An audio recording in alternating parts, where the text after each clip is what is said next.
In this lecture, we're looking at Abelard on the doctrine of the Trinity.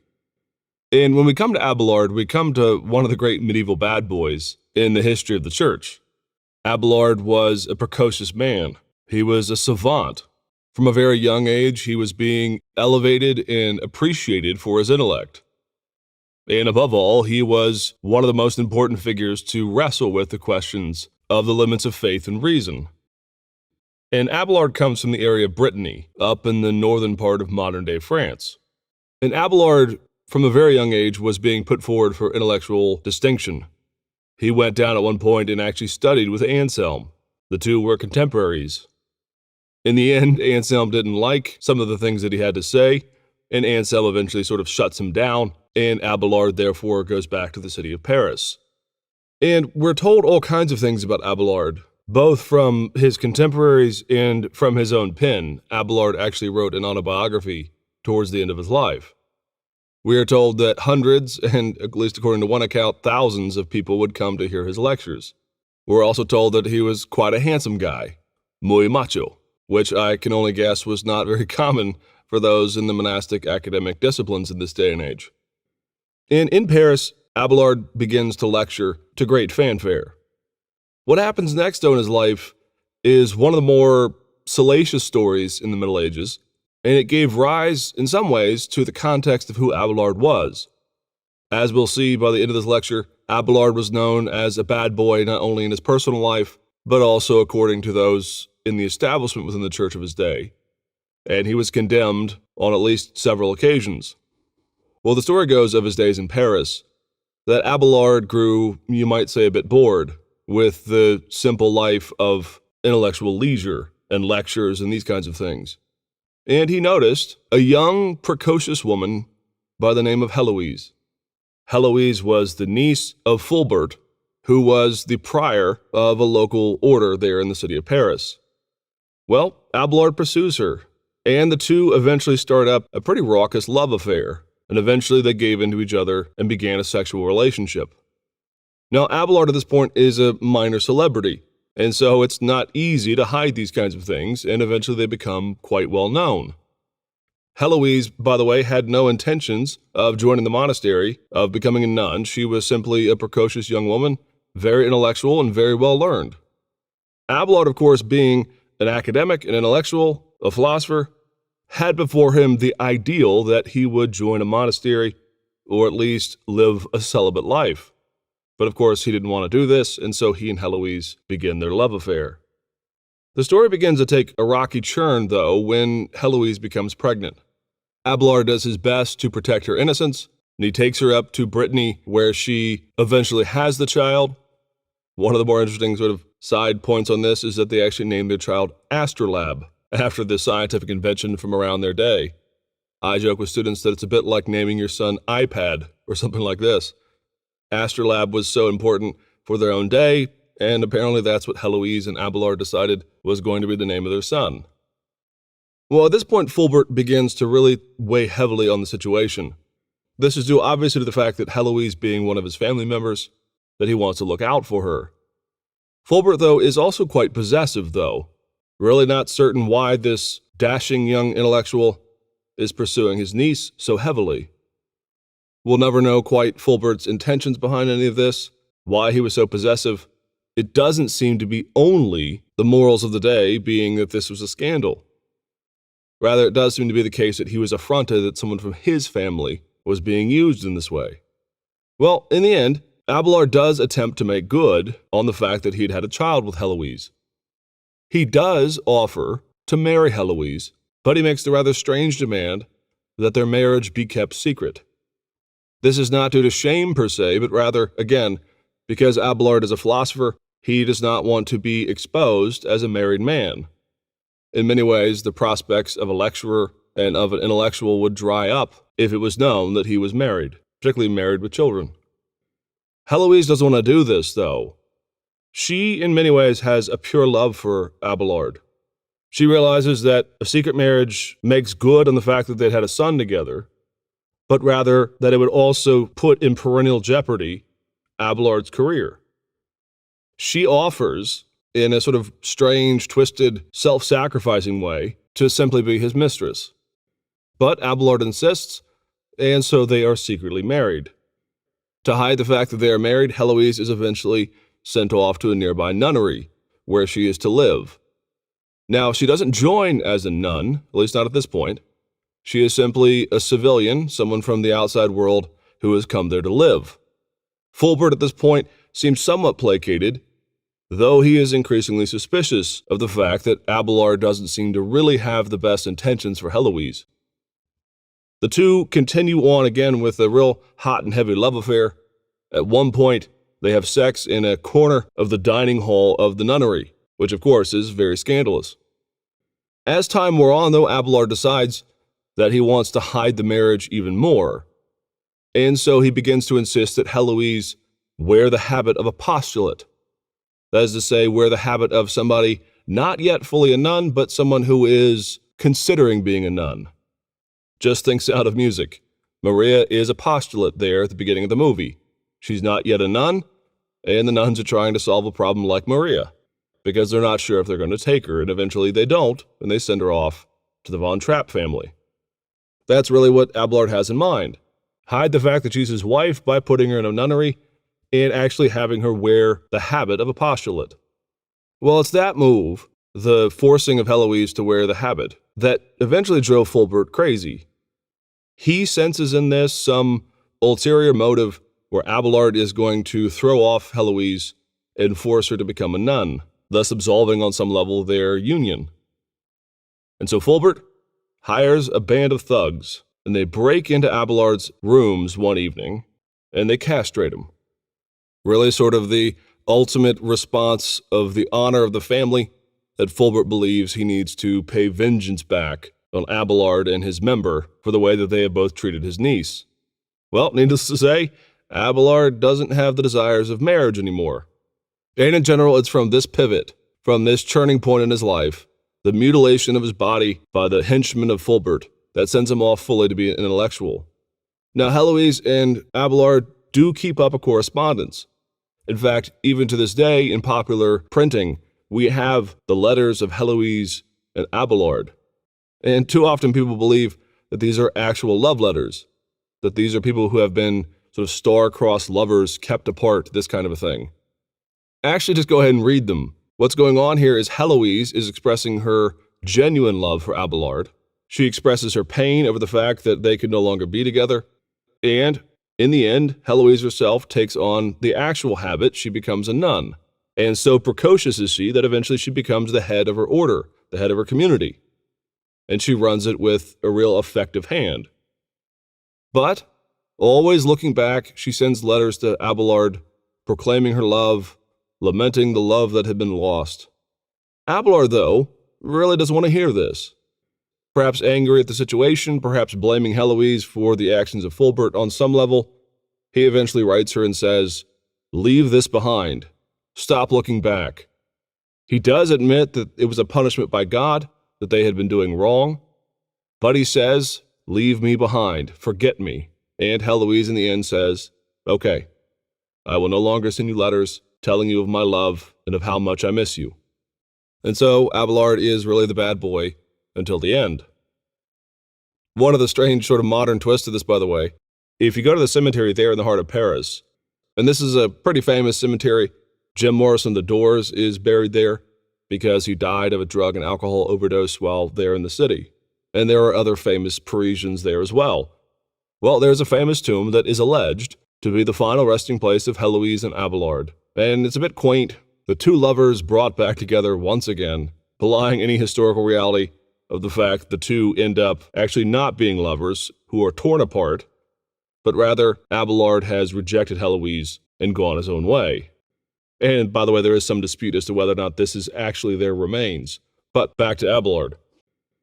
Abelard's main focus for the entirety of his career was really to continue the project that Anselm began on parsing out and concluding the limits of faith and reason. Now, Abelard has a unique perspective on this. Anselm, of course, had put the two in a relatively tense relationship. Anselm never quite determines when one begins and one ends, but he nevertheless believed that faith and reason are held in dialectic. Abelard takes the case even further.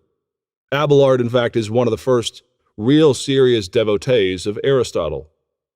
And Aristotle, at least in the context of his own day, had a number of criticisms of the way that Plato did his philosophy.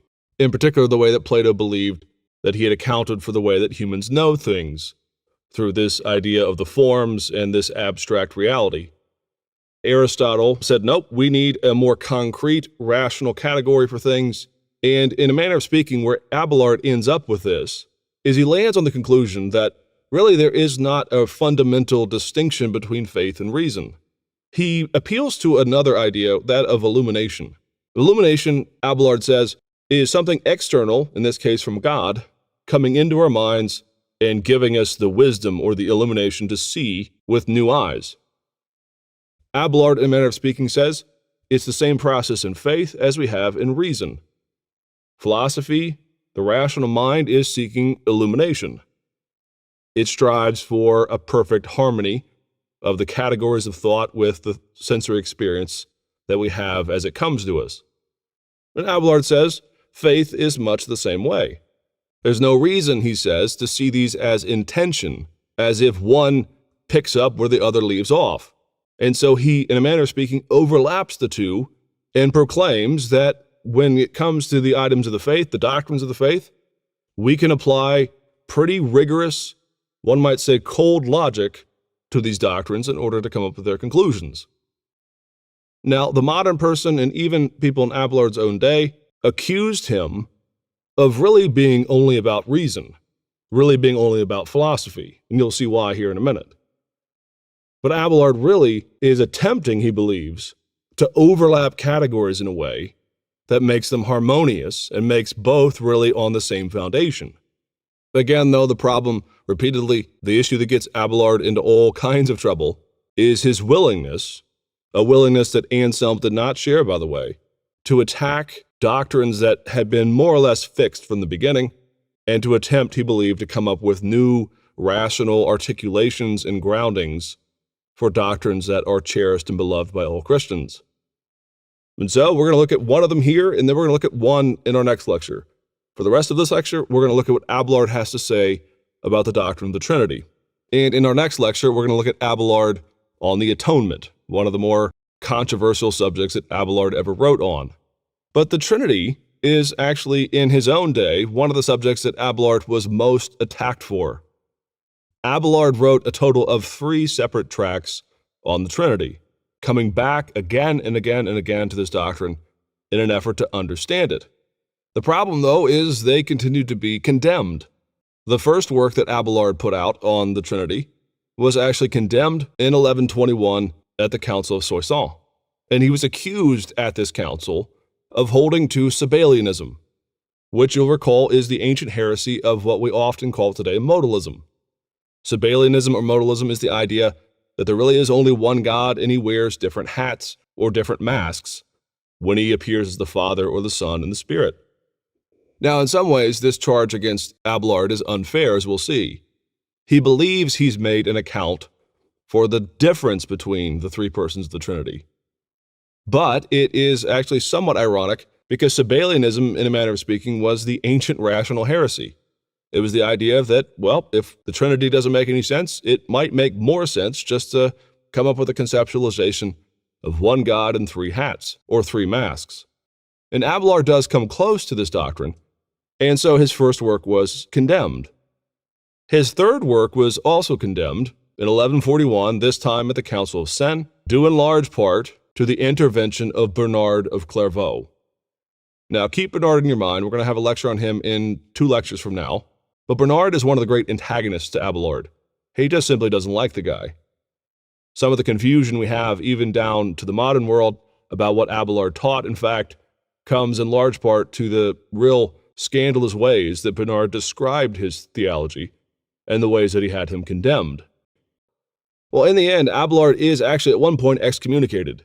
Again, through the intervention of Bernard, the Pope excommunicates Abelard. Abelard does manage to send a letter through some of his friends, and the judgment of excommunication is suspended, but Abelard is forever silenced, and he is told to go back to Paris and shut up.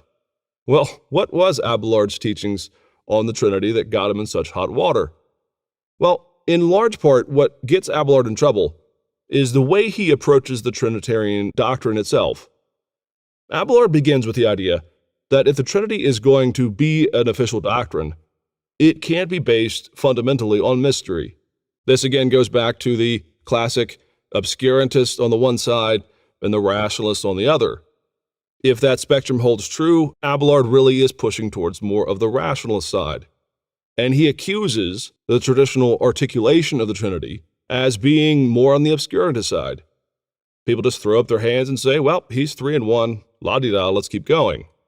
At least this is how Abelard sees the doctrine as being articulated. And so Abelard begins with this fundamental conviction that even the Trinity, though it is beyond our capacity to comprehend fully, nevertheless must make logical, clear sense if it's going to be a doctrine we're going to hold. And he begins with this strange concept that there are adumbrations or foreshadowings of the doctrine of the Trinity in pagan philosophy. Now, he thinks he's doing a pious thing here. He believes that if the Trinitarian model is true, well, then it must be discovered and discoverable by anyone who is a man of wisdom. And again, Abelard has high regard for the Platonic and Aristotelian philosophers of the ancient world. Well, Abelard ends up with this rather strange conclusion that the forerunners to Christianity, those in Greek philosophy, were actually, because of their wisdom, able to come up with an idea of the concept of God, and he says they also taught the Trinity. Now, anyone who's read this part of Abelard finds him to be quite bonkers. He has to be a complete eisegete, you might say. He has to do some gymnastics to get Plato and Aristotle and these folks to appear to be teaching certain concepts of the Trinity. Now, Abelard does not believe, of course, that they're holding out the creedal formula of homoousios. So rather, he looks for these strange, as I said, adumbrations, these little foreshadowings, the differences in the way they describe certain spiritual forces or theological concepts or philosophical concepts. And he says, well, here's the Trinity, there's the Trinity, and there's the Trinity over there.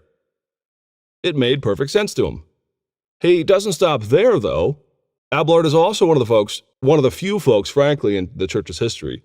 There have really never been more than a handful, really, over time, until the modern world.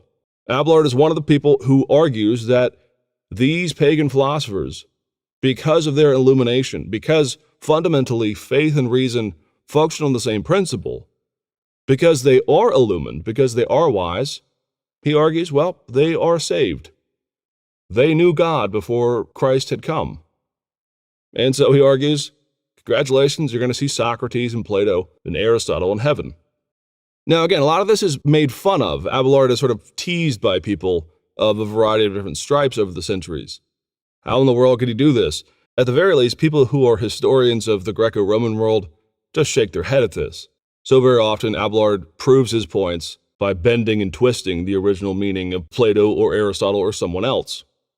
But what's going on? Why is Abelard trying this? Well, again, his fundamental conception of faith and reason is that they come from illumination. And so therefore, he says, if illumination is there, it must be there by God. Therefore, God has called them, drawn them, and somehow saved them by his own action, with or without the gospel message, or even, since this is pre-Christ, joining the Jewish Israelite community and becoming one of the people of God. In the manner of speaking, what Abelard is trying to do is to defend the turf of the philosophers as being one of their own, as being Christian in orientation. Now again, no one buys this in his own day. Even the most zealous defenders of the wisdom of Aristotle or Plato, people like Aquinas and others, they would never go to the point of arguing that this illumination, this wisdom that they had, was tantamount to salvation. But Abelard goes there. But using that basis, this idea that there are adumbrations or echoings of the Trinity throughout all philosophy and all of the Christian world, he lands on this idea that therefore he can use the same tools of critical, rational philosophy to attack and to clarify, he thinks, the doctrine of the Trinity. And one of the more important things that Abelard gives to the conversation, you might say, of Western philosophy, particularly in the Middle Ages, but even long after, is the idea of his description of how we use analogous language when we're describing God. Abelard is actually quite trenchant on this.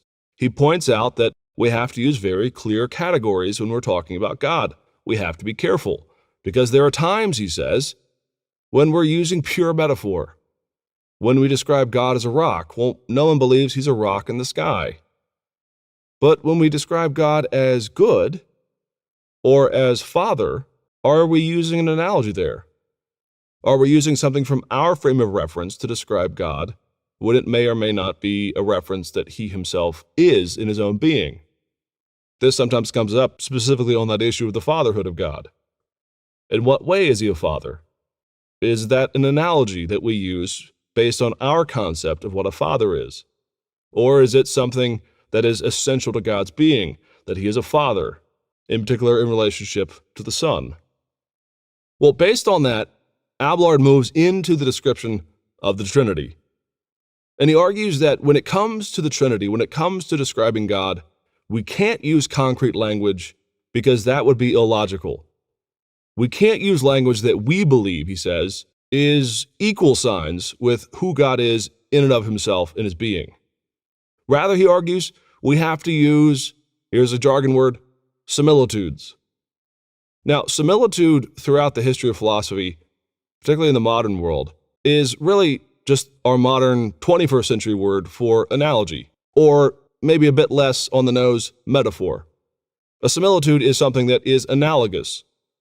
Again, the idea of God as Father, that he is a rock, etc.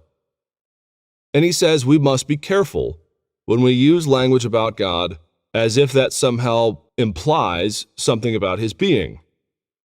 Abelard then pulls the lens quite a bit back, and he says, what we need to describe instead, if we're going to understand the Trinity properly, is not so much the language of him being Father and Son and Spirit, though he obviously still embraces those words, but rather he says we need to focus and drill far down into the language of sameness and difference. And he says, in what way is God the same in these three persons? In what way is Father, Son, and Spirit the same thing that makes them God? And in what ways are they different? Well, the primary analogy that Abelard comes up with is really one of the reasons why he gets in hot water. Abelard begins to use the analogy of a wax tablet, a wax thing. He says if you were to walk into a room and see three wax medallions, you might say, sitting on the table, and someone were to say how much wax is in the room, you wouldn't reply back that there are three different entirely separate beings of wax. Rather, you'd say you have wax there on the table. How much wax do I have? Well, I have 3 medallions worth. They are the same in the sense that they have the same essence or the same properties. The next step, though, is where Abelard goes a bit off the rails. He argues that, however, if you were to take a signet, a ring, let's say, and you were to impress in that wax a seal, maybe a king seal, something that was used very much in his own day, these sort of wax impressions that allowed the person to know where this letter, let's say, had come from if it was sealed in wax. Well, Abelard says, if you were to impress something upon this wax, it would be different. You would have 3 items that are the exact same, but because of the impression that is upon it, you would have 3 things that you could, in some, at least analogous language, argue are 3 different things. There's a wax that is impressed to be this thing, the wax that is impressed to be this thing, and the wax over here that is impressed to be something else. And he goes on from there and he argues a lot of very subtle, complex arguments about the relationship between sameness and difference. The problem, though, is, again, when he describes this analogy of wax, he is coming very, very close, as he was charged and as he was condemned for teaching, with the ideas of modalism. 3 substances of wax with 3 impressions sounds dangerously close to the idea that you have God in 3 different masks. Now, you could probably read Abelard more charitably here.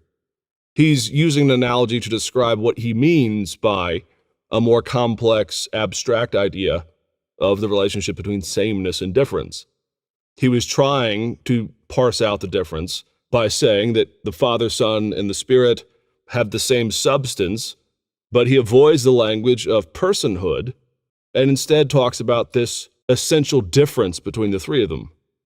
And he says the Son is the Son because he is the one who comes. The essential difference of him, being essentially the same substance as God the Father and God the Spirit, is that he has this essential difference of coming down to be the Savior. The Father doesn't come down to save on the cross, and neither does the Spirit. So again, you could probably read Abelard more charitably here. But needless to say, this signals one of the great problems of using too much analogy when we're describing the Trinity.